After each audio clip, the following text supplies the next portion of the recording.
Hello mga ka-builders, good morning. Maaga tayo, papunta tayo ngayon dito sa site sa Santa Rosa.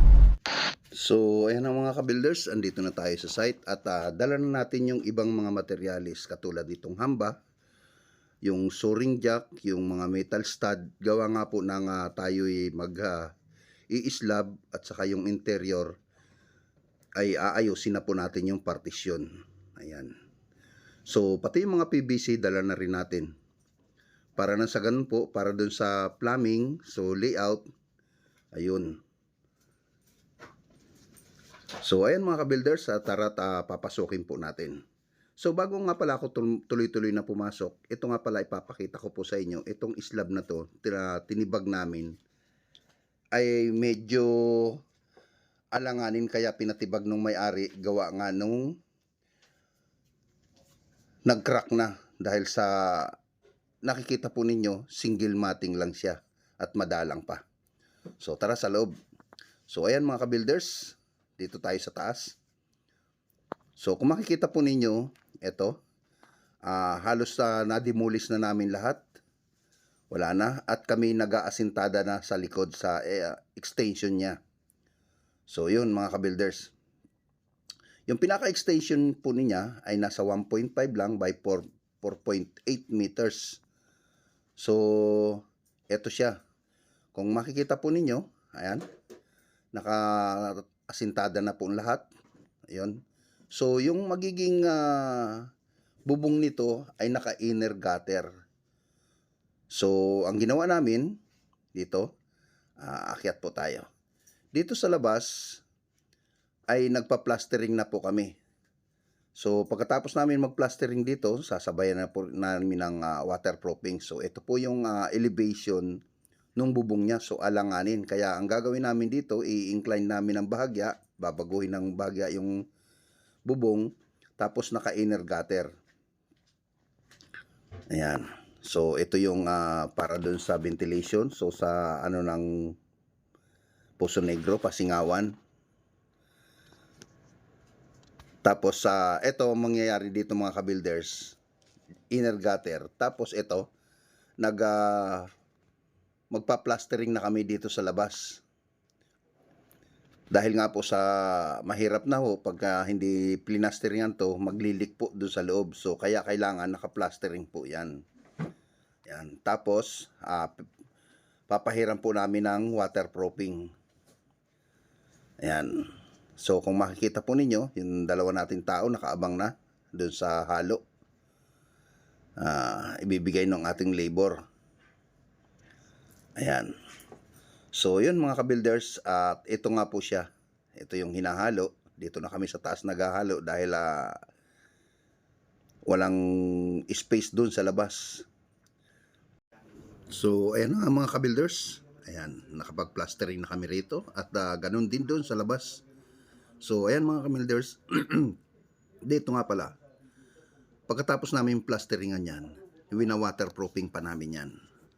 Dahil gawa nga po, kailangan naka-waterproofing doon sa labas at saka yun dito sa loob. Dahil magta-tiles din kami, so may tendency na pwedeng mag-leak. Dahil sa firewall na nga po yung sa likod. So, dahil hindi pa nakapag-extend yung kabila o nakapagpapader, so may tendency na pwedeng mag-leak dito sa loob yung tubig. Kaya binubuli natin ng rodelang bakal yan para smooth siya at saka yung pagpapahid natin ng skim coat ay makinis. Hindi masyadong magaspang at hindi masyadong aksayado sa skim coat. Ayan. So yun mga ka-builders. At eto, pauwi na tayo dahil magpapabending na tayo ng inner gutter na stainless. So yun, ito tinabutan tayo ng traffic dahil anong oras na, 2:00 na. Halos sa ganitong oras matraffic na po talaga. Ayan. So ayan mga ka-builders, nandito na nga po pala tayo sa gawaan ng pinagpapabendingan natin ng materyales para doon sa gagamitin nating inner gutter. Ayan, so ito yung kanilang machine. So mga ka-builders, ang gagamitin po namin dito ay stainless gutter. So stainless na yero. Ayan, yung smoke po siya. Dahil kapag po yung mirror ay madaling kalawangin po, magkaiba po sila. So yun na nga po mga ka-builders, at ito na, nagpapa-layout na tayo nung para doon sa gagamitin nating inner gutter. So yung inner gutter mga ka-builders, halos parang box lang siya. Dahil doon sa firewall na pinakalikod sa pader ay susukluban na lang natin yan ng flashing. So yung inner gutter na gagamitin natin ay nilapara na natin para mas madaling maglinis, tapos mas convenient pa siya. So stainless po talaga ang kailangan natin gawin dyan para sa long life maintenance. Yan. So hindi na kailangan na papalit-palit ka ng yero pagka naluma, dahil pinakamahirap po na excuse mo, pinakamahirap po sa lahat yung inner gutter kapag nabulok na. So ginagamitan po talaga namin yan ng stainless. Ayan. Okay? So ayan mga ka-builders, dito sa pinagawa namin na ito ay napakasimple lang. Yan. So ito, magbe-bend na po sila para doon sa inner gutter. Dalawang klase po yung gutter na pinagawa ko. Yung isa po niyan ay banawi.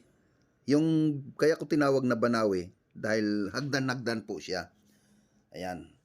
Yung pinakahagdan-hagdan po niya, pinaka-design po yun doon sa labas kasi outer gutter po yun eh. So makikita po talaga yung disenyo ng gutter. Pagkaraniwan po, marami namang klase ng gutter. Mayroong Spanish, yung parang nakaalon, yan, Spanish gutter. Tapos mayroon naman yung box type lang, na halos mayroon lang bend dun sa taas, tapos nakabox na. So ito po yung inner gutter. So makikita po ninyo, may labi dun sa dulo para ho yung pag ano ng tubig, pag daos-dos siya, bumabalik po kasi yan eh. So pagbalik niya, may tendency na pumasok doon sa ilalim ng yero. Kaya nilapara natin yung pinakalabi niya doon sa likod. Dahil nga po ang magiging dahilan po niya, kaya naglilik rin po yung ibang ano niyan, dahil kulang doon sa pinaka ano po sa likod, yung labi niya na nakapatong doon sa barakilan. Ayan. So yun mga ka-builders, so ito naman yung pangalawang ginagawa nila, yan, gumagawa na ng marking para po doon sa gagawin naman ng banawi na gutter po siya. Ayan. Okay? So nagma-marking na po para doon sa banawi gutter. So medyo maselan at saka matrabaho rin. Pero napakaganda pag nakita nyo pag nayari na.